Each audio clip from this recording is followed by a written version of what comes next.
Money laundering আইনের মামলায় Sadiq এগ্রোর chairman Imran হোসেনকে জামিন না দিয়ে কারাগারে পাঠিয়েছে আদালত। এর আগে চোরাচালান, প্রতারণা ও জালিয়াতির মাধ্যমে ১৩৩ কোটি টাকারও বেশি মানি লন্ডারিং করার মামলায় গ্রেফতার করে সিআইডি।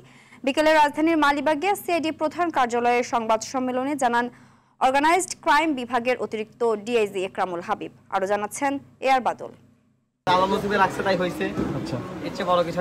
এক ছাগল কাণ্ডে কপাল পোড়ে সাবেক রাজস্ব কর্মকর্তা মতিউর রহমানের। দুর্নীতি করে গড়া আলিশান জীবন ছেড়ে যেতে হয় কারাগারে। সেই ছাগলেই প্রথম ব্যাপকভাবে আলোচনায় আসে সাদেক এগ্রোর চেয়ারম্যান ইমরান হোসেন।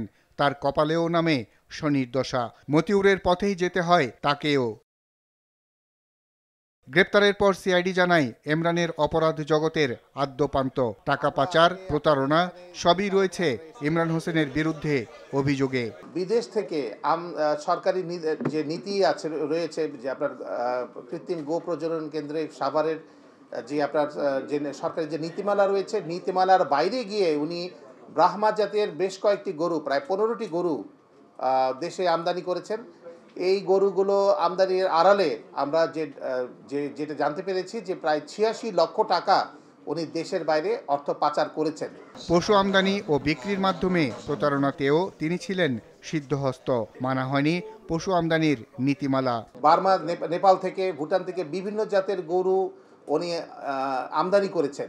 যেহেতু এটা একটা বিরাট বড় এরিয়া, অনেক বড় একটা পোরাস বর্ডার, আমাদের ধারণা যে হয়তোবা এখানে অন্য কেউ কোনো ব্যক্তি এবং গোষ্ঠী তাদের সাথে জড়িত থাকতে পারেন। উনি ব্রাহ্মা জাতের যে গরুগুলোকে অবৈধভাবে আমদানি করেছিলেন, সেগুলো ঢাকা কাস্টমস হাউস কর্তৃক কিন্তু আটক করা হয়েছিল এবং সেই আটককৃত গরুগুলোকে কৃত্রিম গো প্রজনন কেন্দ্র সাভারে রাখা হয়েছিল এবং পরবর্তী পর্যায়ে কৃত্রিম গো প্রজনন কেন্দ্র থেকে সিদ্ধান্ত দেওয়া হলো যে এই গরুগুলোকে আপনি জবাই করে আপনি সুলভ মূল্যে, ন্যায্য মূল্যে মানুষের মাঝখানে দিয়ে দেন, বিক্রি করে দেন।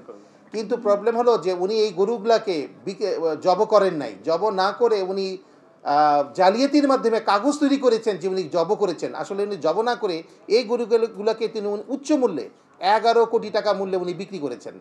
ইমরান হোসেনকে আদালতে হাজির করা হয় বিকেলে। শুনানি শেষে জামিন দেয়নি আদালত।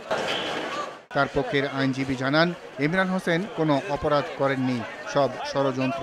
Each and every allegation is false and fabricated, and he was not involved any kinds of allegation. জামিনের বিরোধিতা করে জোরালো বক্তব্য রাখেন রাষ্ট্রপক্ষের আইনজীবী। মোহাম্মদপুরে সে একটি সরকারি খাল দখল করে সেখানে সে ফার্ম তৈরি করে এবং তার ফার্মে গিয়ে দেখা যায় যে বেআইনিভাবে বিদেশ থেকে চোরাচালানের মাধ্যমে আমদানি নিষিদ্ধ বিভিন্ন ধরনের গরু, বাহাম জাতের গরু এবং বিভিন্ন ধরনের ছাগল এবং বিভিন্ন ধরনের গরু, বিশেষ করে নেপাল, ভুটান, বার্মা এবং আপনার আমেরিকা, থাইল্যান্ড, এইসব দেশের সে গরু চোরাচালানের মাধ্যমে এবং সরকারি পৃষ্ঠপোষকতায় সে নিয়ে আসে। এআর বাদল, RTV, ঢাকা।